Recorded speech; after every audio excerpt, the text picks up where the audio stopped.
Hello friends, welcome to Creative Medicine. In this lecture, we will learn about.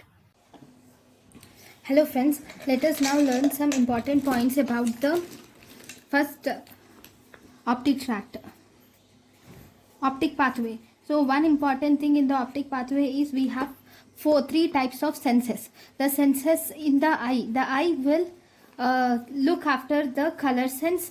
We have first eye will look after the color sense. It looks after the light sense, because with the help of light the eye can recognize the light, it can recognize colors, and there is also form sense. So I can recognize the color sense, light sense, form sense, and contrast sense. So these are the four senses which the light can recognize. And then if you see the optic pathway, in the optic pathway, first order neurons, this order is important. The first order neuron in the optic pathway starts from photoreceptors, that is rods and cones, and the second order neuron is mainly the bipolar cells are the second order neurons, whereas the third order neurons are ganglion cells are the third order neurons.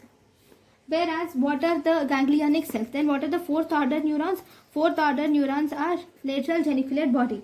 So this bipolar cells and rod cells, these are actually present in the retina, whereas the ganglion cells are present in the optic nerve. Okay, this optic nerve is actually the continuation of neurofibrillary layer of the retina. It is the continuation of neurofibrillary layer of the retina.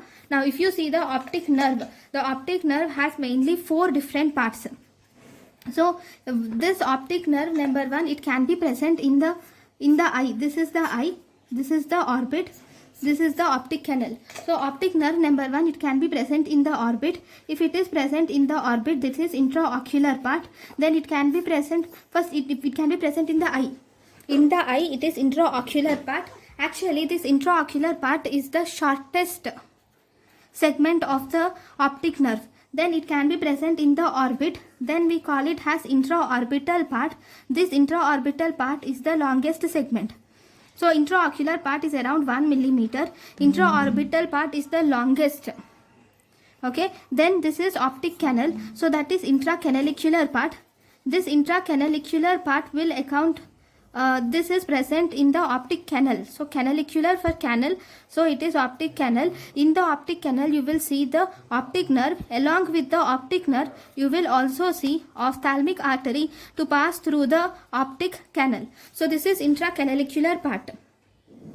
And the last part of optic nerve is intracranial part. Okay, intracranial part is in the brain. Okay, next if you see the this is 1 millimeter distances. So intraocular part is 1 millimeter, intraorbital part is longest and it is 30 millimeters, whereas intracanalicular part is, it passes through the optic canal along with ophthalmic artery, and this is 6 to 9 millimeters, whereas intracranial part is around 10 millimeters. It is passing above the cavernous sinus. Because this intracranial part passes above the cavernous sinus, this intracranial part, if you see the in cavernous sinus syndrome, the optic nerve is not involved, but it can get involved in the conditions where this orbital apex is involved. So in orbital apex syndrome you can see the optic nerve issues. Okay, now if you see the light and the pathway, so we will draw the optic pathway.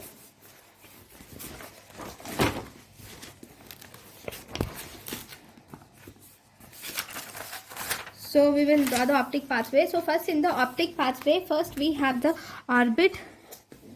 This orbit has two parts. We have the nasal part and the orbital part. The nasal part, this is the temporal part. This is the nasal part. This is the temporal part. Okay, and this is the nasal part. This is the nasal part. Okay, the nasal visual field will focus onto the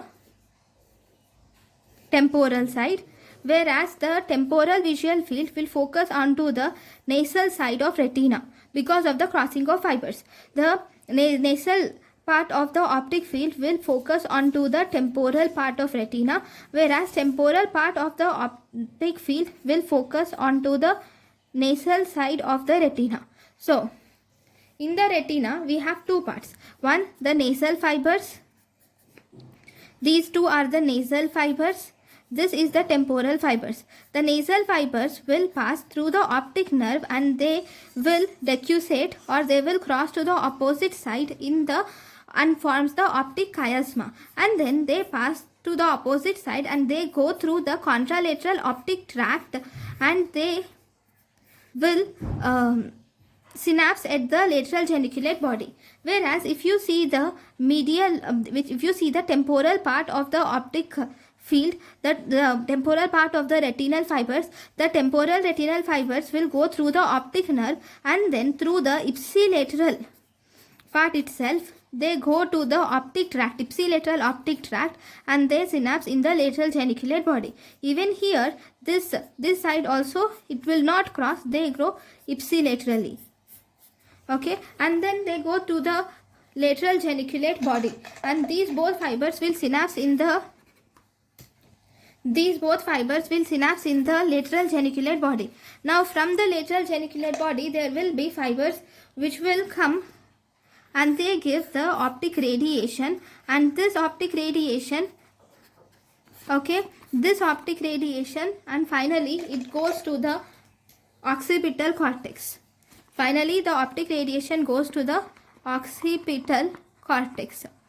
Okay, now what is this? If you see the labeling, this is the optic nerve. This is the optic chiasma. And then we have optic tract.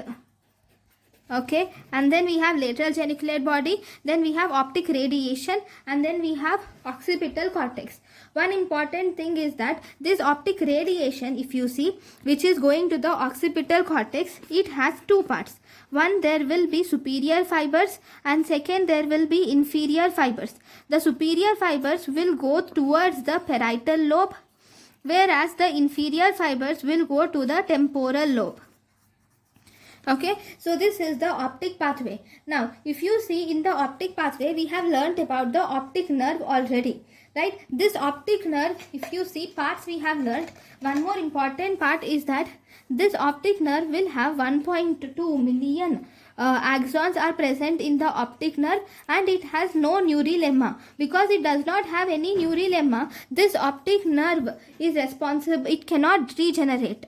Then we have optic chiasma, optic tract, and lateral geniculate body. If you see the important points about lateral geniculate body has two parts. One, lateral geniculate body has two types of fibers. 1, 4, 6. If you see the layers, it has actually 6 layers. Lateral geniculate body has 6 layers. In that, 1, 4, 6 layers are from the contralateral side. That means these fibers will come from the opposite retina. Whereas 2, 3 and 5, these come from the ipsilateral side of the retina. So same side you will have 2, 3 and 5 fibers, 5 layers, whereas 1, 4, 6 layers come from the opposite side of the from the contralateral side. Okay, that is one thing. And in the lateral geniculate body, you will have two types of neurons. If you see the lateral geniculate body